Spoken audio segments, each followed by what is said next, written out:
welcome back to my channel. Welcome to Frugal Vlogmas day 21, only a few days left to go. Now I was busy rushing around preparing stuff. I've been doing big shops, I've been wrapping presents, and as I did my shopping and my freezer is jam-packed full, I was just giving a thought to how my mum, bless her, my old-fashioned mother, how she managed with Christmas when I was a child, because we didn't have a freezer, we didn't have microwaves, and we didn't have internet shopping. And we were a family of 5. I was one of 3 children. My brother and sister were a lot older than me, but we all still lived together when I was younger, so there was 5 of us. And I thought, how on earth did she manage without all the things we take for granted today, especially a freezer and all that pre-prepared food? And we celebrated Christmas. Christmas came and went and happened. When I was a child, it didn't not happen just because we didn't have all the things we have today, but it was slightly different, and what we did was slightly different. Now this is just my own experiences. My parents were very old-fashioned. As I've said before, they grew up during the war and they were both brought up by elderly people, so their view on life was very old-fashioned. However, I have talked to a few people, I know a few of my friends who are a bit older than me, but they're the same age as my older siblings, so their sort of childhood and their parents were the same sort of era as mine, and they said the same. They had very similar Christmases to I did. My husband, on the other hand, did have different memories of Christmas. I don't know whether where he lived was different, or whether they were just more with it, or I don't know, or they were really into all the latest gadgets, so they had things when things came out. So this is not his memories of Christmas, they're different to mine. They had freezers and microwaves way before we did, but this is my childhood memories of Christmas and how my mum, bless her, coped. I take my hat off to her. I didn't appreciate how much work she did behind the scenes when I was younger to actually give us our Christmases. Now the first thing that happened was Christmas seemed to be a lot shorter and a lot simpler when I was a child.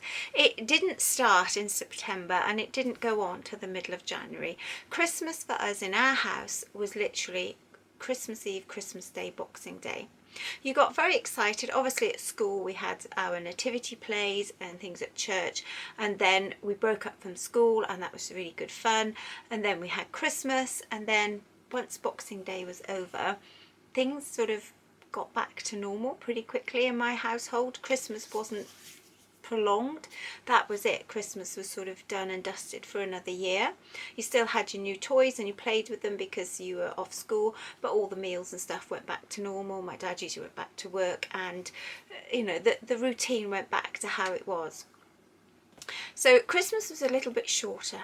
My parents didn't used to put up their Christmas decorations until closer to Christmas, usually till we broke up from school. A lot of that was because we did use a lot of fresh greenery in our decorations, and obviously they wanted it to stay fresh.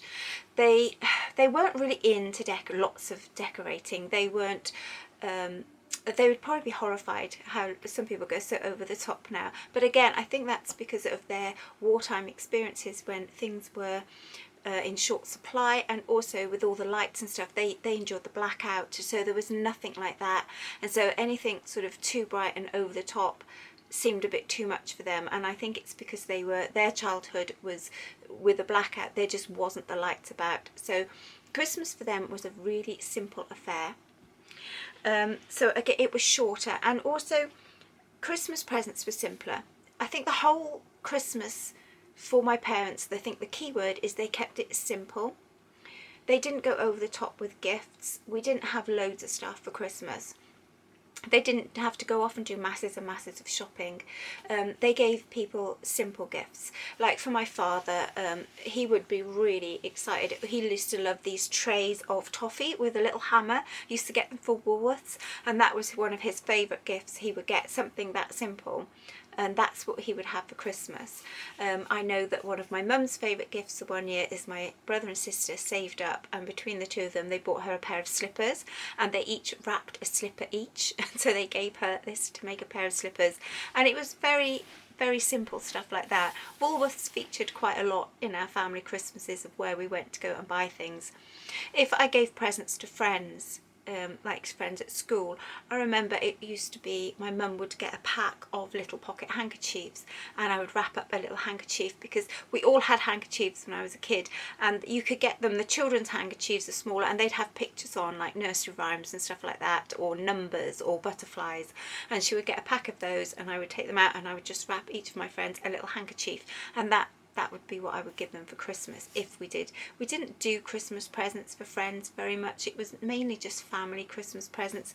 But I do remember a couple of times getting handkerchiefs for special friends and things like that. And even buying pocket handkerchiefs for the family. Like my mum would get pocket handkerchiefs for members of the family as gifts for Christmas, and everyone seemed really appreciative of that. Whereas I don't think these days people will be that excited with getting a new handkerchief. So it was simple. The major difference though between our Christmas and Christmas now was food. It always seems to come down to food. We didn't have a freezer. My mum used to home make everything. There wasn't a lot that used to come from the shops. There wasn't the ready-made food. She would home make mince pies. She would make her own pastry. She would get the jars of mincemeat. I think Robertson's mincemeat. She used to get big jars of it. But she'd only make mince pies for like Christmas. We weren't eating mince pies from October or anything. She'd make them as part of our Christmas food for Christmas Eve, Christmas Day, Boxing Day. Possibly if we had visitors a couple of days before, possibly a couple of days after, but certainly it was just like a week of your life at the most. So she would home make mince pies. She would home make sausage rolls. She would home make a Christmas cake, that sort of thing. And that was about the extent of it. So we didn't have any of the frozen buffet stuff. Our buffet was turkey sandwiches and homemade pickled onions, and she'd put pickled onions and cubes of cheese on sticks, and we used to think that was really good. That was the buffet. And usually a tin of salmon. There was always a tin of salmon and a tin of this sort of triangular shaped ham in a tin, which would come out for our buffet. So it was sort of tinned food like that. She'd always make a bird's trifle. I've got one downstairs I'm going to make for my family. And Boxing Day was always a bird's trifle. Christmas week as well, she would usually make some sort of special dessert, and it was usually my dad's favourite, which was bread pudding. And she used to make that over Christmas, or she'd make a big apple crumble or something like that. But as I say, the food was very simple. We didn't have all the ice cream products, not having a freezer, so we didn't have all the Viennettas or anything like that. Our Christmas Day was always Christmas pudding. That would be the dessert. The evening meals, as I say, would be sausage rolls, turkey sandwiches, cheese and pickled onions on sticks, a big Christmas cake that she made, the crisps. I've mentioned before, she'd get a big pack of crisps, put those in a bowl, and you'd have a handful. You wouldn't be snacking on crisps for the whole afternoon. There would be tins of chocolate. We'd have Quality Street, and the tins were a lot bigger in years gone by. I'm sure you've all seen the thing, and a tin would last for the whole time, and all us children would always have a selection box, so we'd be nibbling on those, and that would be it. There just wasn't the food. There was no spring rolls, samosas, pizzas, anything like that in our house. That didn't apply. Boxing Day was always cold turkey and chips, and there was no other oven chips. Mum would peel and chop potatoes, and she'd make homemade chips in the chip pan, which is how we made chips back in the day. And so we'd always have turkey and chips on Boxing Day for our cooked meal, and then finish it off with turkey sandwiches again in the evening, and then all the turkey would be gone. I know there's always been this joke about eating turkey for months afterwards, but ours never did. We would, the family of 5, she'd get a reasonable sized turkey, and it would do Christmas Day, Boxing Day. Occasionally there was a bit left over, but usually everyone, because we'd had the turkey and chips and we'd have turkey sandwiches, it would last like 2 days, 3 at the most, and then it was gone. She didn't used to make a curry. We were never into curry. That wasn't a thing we ate in our house, so it was just cold meat.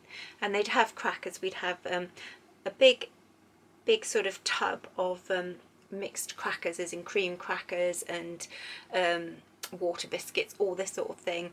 And the ones that were always left, there was this one, it was a bit like a digestive, but it was shaped like a loaf with Hovis written on it, and they were always the last ones left in the tub and I've seen these tubs, they're quite small. This was a big tub, and so that's what you buy. You didn't need to buy anything extra. She'd get a big tub of these crackers, and we'd have crackers, cheese and cold turkey and pickles as part of the buffet. But she used to do so much cooking and of course there was no dishwasher either, so she'd be washing everything up by hand. I know that phone that I haven't got a dishwasher, I wash everything up by hand, but she would do everything homemade, all from home, all from scratch. So yes, I take my hat off to her. I can't believe it. She used to be running around so busy, and as I say, things were got back to normal very quickly after Boxing Day. That was it. It was sort of back to it. I think mainly the reason they kept everything so simple was because of their wartime experience. They were teenagers during the war. They could remember it very vividly. They had big memories of it, and I think they'd been brought up in quite religious and sort of conservative households, so it wasn't made a big thing with all the commercialism. The real meaning of Christmas was celebrated. We always had church and everything, and so they didn't sort of buy in to this mass sort of consumption. They didn't go over the top at all. My parents were very not over the top people. They would keep things very, very simple. But I can't believe the work that used to have to go into it, when I think how easy it is now to put in like ready-made this in the oven, ready-made that, and the stuff in the freezer. And you know, yeah, it just didn't exist. There was no Pringles, there was no Arctic rolls, there was no ice cream Mars bar, all this stuff that people buy. There was none of that. There wasn't all the dips and spreads and everything. Doritos didn't exist. And it sounds really miserable, doesn't it? It sounds like we didn't have a lot, but we still had great fun, and we had lovely Christmases, and we had after eights. After eights was really nice. I did enjoy those. We had the tins of chocolates. Mum, as I say, Mum would make a few things, and I used to love her Christmas cake because I used to love the royal icing, the hard icing on the top of the Christmas cake. And I've always loved mince pies, and she used to make mince pies, and she'd make jam tarts as well. I still like jam tarts. Occasionally she would make meringues, but they would have to go in the oven for such a long time. She'd have to put them in the oven like overnight with the door open, but she would home make meringues occasionally, which was a really, really big treat to have. She also made the best lemon meringue pie I've ever tasted, and no one else will ever come close to my mum's lemon meringue pie. I haven't eaten lemon meringue pie in quite a few years now because I don't eat eggs anymore, but when I was eating that sort of thing and I made my own lemon meringue pies, they were never quite as good as my mum's. She was really good. So she would do things like that. She would make some special desserts, and that was probably my favourite. And that's what she did. And yes, she worked really, really hard. And she didn't have any internet shopping. She had to go and do all her shopping by hand, so she had no access to anything else. She didn't drive when I was younger, so she used to have to go off on the bus and do shopping, and then carry it back or whatever. My father used to take her off, I know, one day, but she used to try and do nearly everything in a day. She didn't used to go off all the time like we do now, because I suppose they kept it simple and they didn't buy so much. Like, we didn't get masses of presents or anything like that. So it could be done in a day. And I suppose you didn't have to keep buying and buying, as long as you had like your sort of flour and flour in the cupboard, fat in the fridge, that sort of thing, to home make everything. It was just there. She used to get sausage meat from the butchers, but the butchers used to deliver, so she could get that for her sausage rolls, that sort of thing. So she didn't continually go off shopping. We had a little local shop which did a few bits and pieces, which she'd get, and that's what you had. You didn't shop about as much. You didn't shop around. That was the price you paid, and you either bought it or you didn't, because she just didn't have the access to go off and keep shopping. So it was kept very simple. But it must have been an awful lot of work for her, and I don't think I appreciated that when I was a child, and it's sort of too late to tell her now, but I do. So wherever you are, Mum, thank you so much for all your hard work. You deserve everything, because I have never realised how much you must have done to give us such lovely, lovely Christmases. Thank you for watching. I hope you've got wonderful memories of your childhood Christmas, and I hope that you appreciate the people that put in all the work behind the scenes to make it magical. Until tomorrow, stay frugal.